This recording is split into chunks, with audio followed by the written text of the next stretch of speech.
ये खुद मेरे साथ मेरे बॉडीगार्ड हैं, आर्म्ड बॉडीगार्ड। उन्होंने बताया कि कांग्रेस के लोगों ने मुझ पर अटैक किया। आपको बोला कांग्रेस के लोगों ने मुझ पर अटैक किया। उन्होंने इनको बोला जब इन्होंने पकड़ा कि कांग्रेस के लोगों ने अटैक किया। जी बोला, आप इनको बताइए। मीडिया से बात नहीं करने देते। नमस्कार, आदाब, मैं हूं आकिब जावेद। इंडियन यूनिटी में आपका बहुत स्वागत है।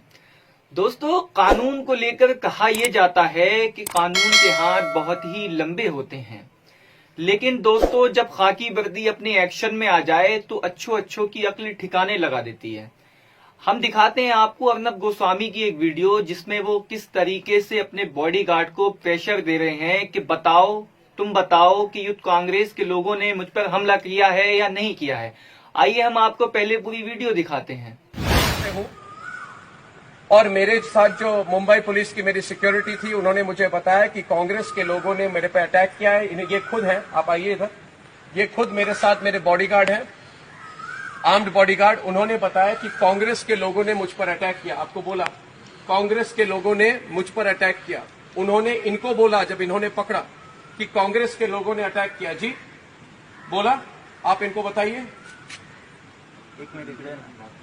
मीडिया से बात नहीं करने देते तो ठीक है, मैं इनसे मगर इनको बोला उसके बाद। तो दोस्तों देखा वीडियो में आपने कि वो किस तरीके से अपने बॉडीगार्ड से कह रहे हैं कि तुम बताओ कि मुझ पर हमला किया है या नहीं किया है यूथ कांग्रेस के कार्यकर्ताओं ने। लेकिन शायद उनके बॉडीगार्ड ने ये बोलने से इनकार कर दिया कि हमला किया है या नहीं किया है। उन्होंने मीडिया के सामने कुछ भी बोलने से इनकार कर दिया। आज हम आपको 3 ऐसी बातें बताएंगे जिनको सुनकर और देखकर आपको यकीन हो जाएगा कि ये जो जितना पूरा मामला, ये पूरा ड्रामा जो था वो पूरी तरीके से स्क्रिप्टेड था। जी हाँ, जब अर्नब गोस्वामी को ये यकीन हो गया कि वाकई उनसे बहुत बड़ी गलती हो गई है, जिस तरीके से सोनिया गांधी यानी कांग्रेस की अध्यक्षा को लेके उन्होंने टिप्पणी की, उसके बाद से ही लोगों में आक्रोश था, पूरी कांग्रेस नाराज थी। जगह जगह से उनके खिलाफ जो है गिरफ्तारी की मांग होने लगी। लोगों ने ट्वीट किए तो वो समझ गए कि अब लाजमी है कि उनकी गिरफ्तारी हो जाएगी, इसीलिए ये ड्रामा उन्होंने जो है रचा। आइए अब मैं तीनों बातें बताता हूं आपको, जिसको देखकर और सुनकर आपको ये यकीन हो जाएगा कि ये जो पूरा ड्रामा था ये पूरी तरीके से स्क्रिप्टेड था। आइए अब मैं आपको दिखाता हूं ट्वीट संबित पात्रा का, और दूसरी जगह ट्वीट है रिपब्लिक भारत की वेबसाइट का। दोनों ट्वीट को ध्यान से देखिए, दोनों ट्वीट को ध्यान से देखिए और गौर से देखिए कि दोनों ट्वीट में क्या फर्क है। संबित पात्रा का ट्वीट देखेंगे तो वो अपने ट्वीट में कह रहे हैं, वो अपने ट्वीट में कहते हैं, हम अर्नब गोस्वामी पर हुए हमले की कड़ी निंदा करते हैं। लेकिन दोस्तों सोचने वाली बात यह है, संबित पात्रा को रिपब्लिक भारत के ट्वीट करने से पहले ही कैसे पता चल गया कि अर्नब गोस्वामी पर हमला हुआ है। जी हाँ, मैं ऐसा इसलिए बोल रहा हूं क्योंकि आपकी स्क्रीन पर जो ट्वीट है उसमें ट्वीट की टाइमिंग गौर से देखें। संबित पात्रा ने 1:05 पर ट्वीट किया है, जबकि रिपब्लिक भारत ने अपनी वेबसाइट पर ट्वीट 1:06 पर किया है। तो ऐसे में सवाल ये उठता है कि क्या संबित पात्रा को इस हमले की जानकारी पहले से ही थी?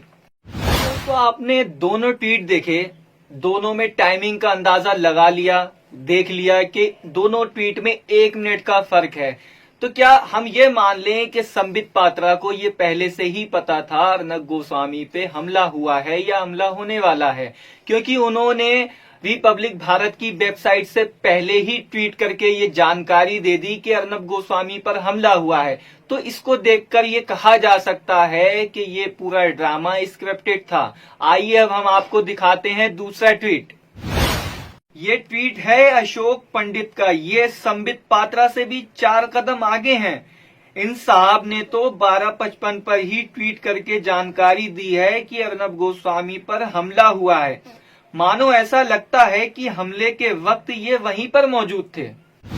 तो ये थे अशोक पंडित जी, जो कि संबित पात्रा जी से भी 4 कदम आगे हैं, जिन्होंने 12:55 पर ही ट्वीट करके ये जानकारी दे दी थी कि अर्नब गोस्वामी पर हमला हुआ है। तो इनके ट्वीट को देखकर ये माना जा सकता है कि या तो इनको पहले ही जानकारी थी या हो सकता है इन तक पहले ही जानकारी पहुंच गई। इससे ये भी अंदाजा लगाया जा सकता है कि ये पूरा मामला पहले से ही स्क्रिप्टेड था।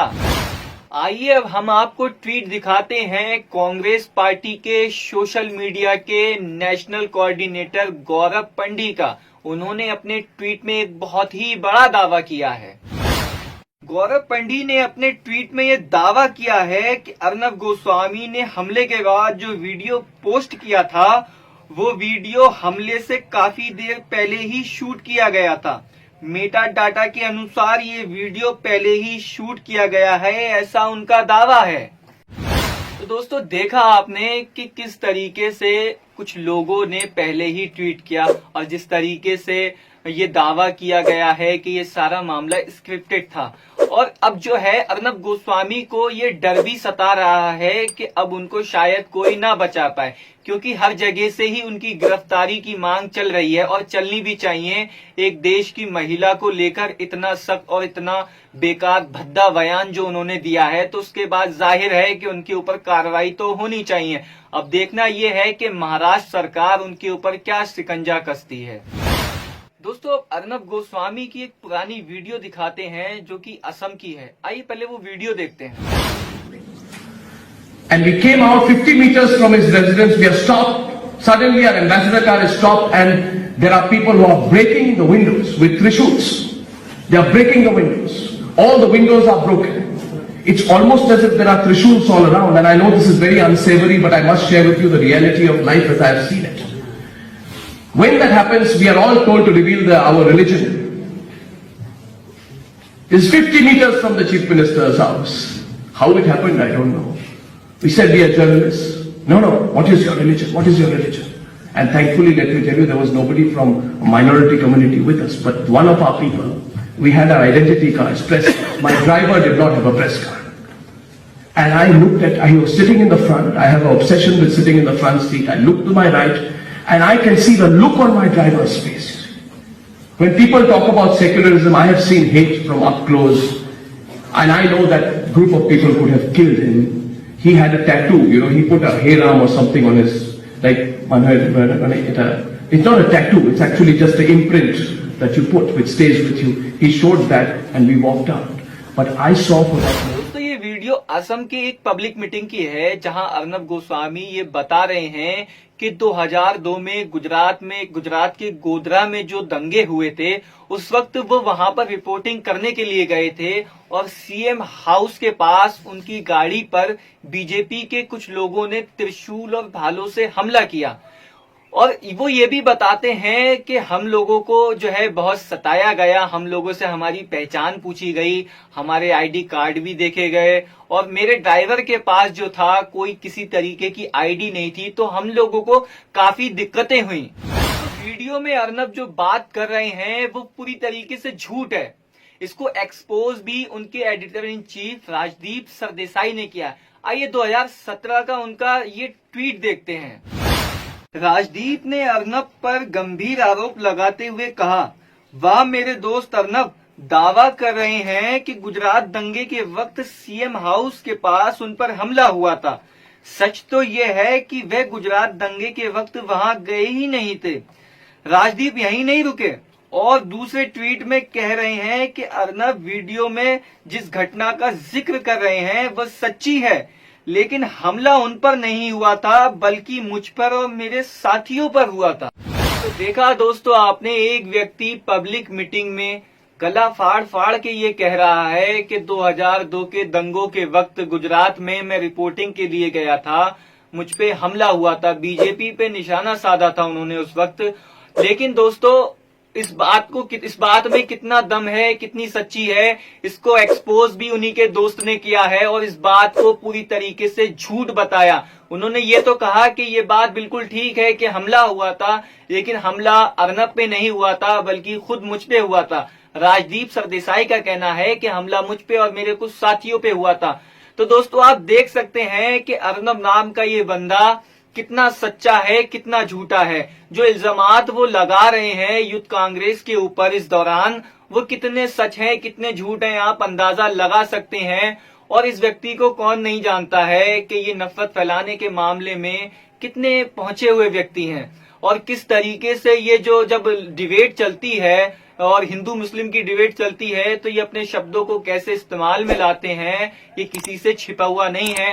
और ये रिपब्लिक भारत जो है झूठी खबरें फैलाने का एक काम भी कर रहा है। तो दोस्तों कहना यही है कि इस व्यक्ति पे कार्रवाई होनी चाहिए या नहीं होनी चाहिए, आप हमें कमेंट बॉक्स में बताइए। तो दोस्तों मैं उम्मीद करता हूं इस लॉकडाउन में आप सभी घर पर होंगे और हमारी वीडियो देख रहे हैं। तो अगर जो फेसबुक पे देख रहे हैं वो हमारी वीडियो को शेयर करें और पेज को लाइक और फॉलो करें, और जो यूट्यूब पर देख रहे हैं वो हमारे चैनल को सब्सक्राइब करें और बेल आइकन दबाएं। जब तक के लिए मैं आकिब जावेद आपसे अलविदा लेता हूं। जय हिंद।